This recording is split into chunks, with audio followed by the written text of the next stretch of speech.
perkenaan titik pada lantai adalah posisi perkenaan anak peluru. Mengenai lapisan parkir berbentuk sudut, arah penembak berdasarkan tembak diambil posisi menembak persis di depan anak tangga terakhir. Dan posisi ujung laras senjatanya mengarah ke bawah sudut agak di bawah berdasarkan perkenaan proyektil. Berhubungan erat dengan luka tembak masuk pada bagian belakang dan terdapat tembakan di bagian hidung dengan saluran tembak masuk kepala bagian belakang sisi kiri secara berturut-menurut menembus tulang tengkorak jaringan otak, tulang tengkorak bagian dalam tulang hidung dan keluar di hidung dengan perkiraan posisi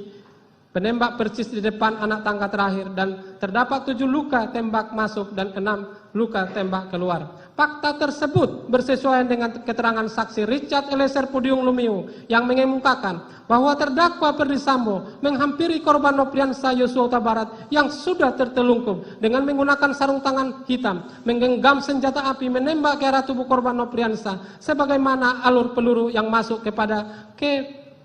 pada kepala bagian belakang sisi kiri secara berturut-turut menembus tulang tengkorak, masuk pada bagian jarak otak masuk ke tulang tengkorak, bagian dalam tembus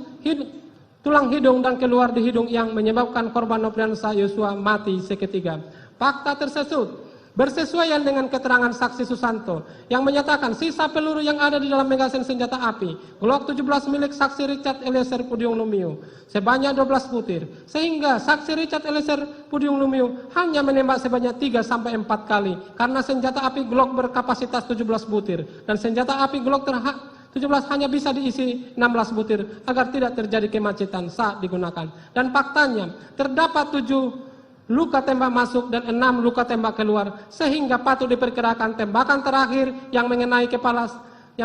kepala tembus ke bagian ke batang otak merupakan tembakan terdakwa Ferdy Sambo sebelum menembakkan ke arah tembok di atas tangga kemudian berbalik ke arah menembak ke arah plafon untuk menciptakan alibi seolah-olah terjadi penembakan. Bahwa keterangan-keterangan tersebut didukung dengan keterangan para saksi, yaitu saksi Beni Ali yang terlampir dalam berkas perkara, saksi Ridwan, saksi Martin Gabe, saksi Rifael Samuel, saksi Renhard Mandei, saksi Arsyad, saksi Danu Pajar, saksi Teddy Romendi, saksi Endra, bahwa fakta hukum yang diperoleh dari keterangan saksi Beni Ali, saksi Ridwan, saksi Martin Gabe, saksi Rifael, saksi Renhard, saksi Arsyad, saksi Danu, saksi Teddy, saksi Endra tersebut merupakan anggota Propos Mabes Polri dan anggota Polres Jakarta Selatan yang datang setelah kejadian untuk melakukan olah TKP kejadian perkara pada tanggal 8 Juli 2022 dan olah TKP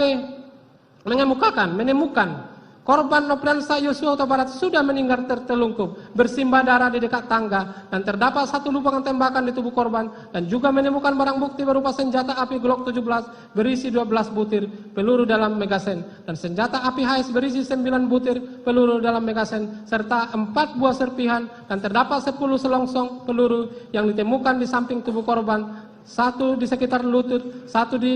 meja makan, 1 di bawah tangga, 1 di sebelah kanan dan di lantai bawah rak minum, di bawah kaki kursi dekat kamar mandi maupun badan pelaku. Bahwa keterangan tersebut para saksi tersebut di atas juga didukung dan bersesuaian dengan keterangan para saksi dalam pihak korban Nopriansah Yosua Huta Barat dengan keterangan saksi Mahendra yang ada dalam berkas perkara, saksi Maharesa Rizky, saksi Peramareta Simajuntak, saksi Samuel Huta Barat, saksi Rosti Simajuntak, saksi Depiwanta Huta Barat, saksi Roslin Emika Simajuntak, saksi Sangga Parulian Sianturi, saksi Rohani Simajuntak, saksi Yuni Artia Huta Barat, saksi Nopita Sari Nadeat, saksi Indrayanto Pasaribu. Dari keterangan para saksi dari pihak keluarga tersebut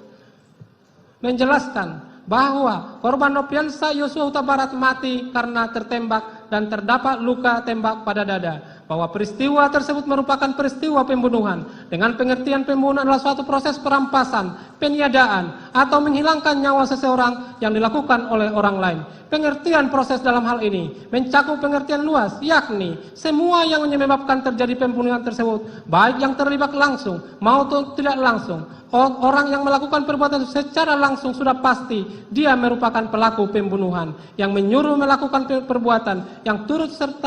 melakukan perbuatan, yang membujuk supaya perbuatan tersebut dilakukan, yang bekerja sama untuk melakukan perbuatan tersebut, yang membantu perbuatan tersebut merupakan semua termasuk pelaku dalam suatu tindak pidana.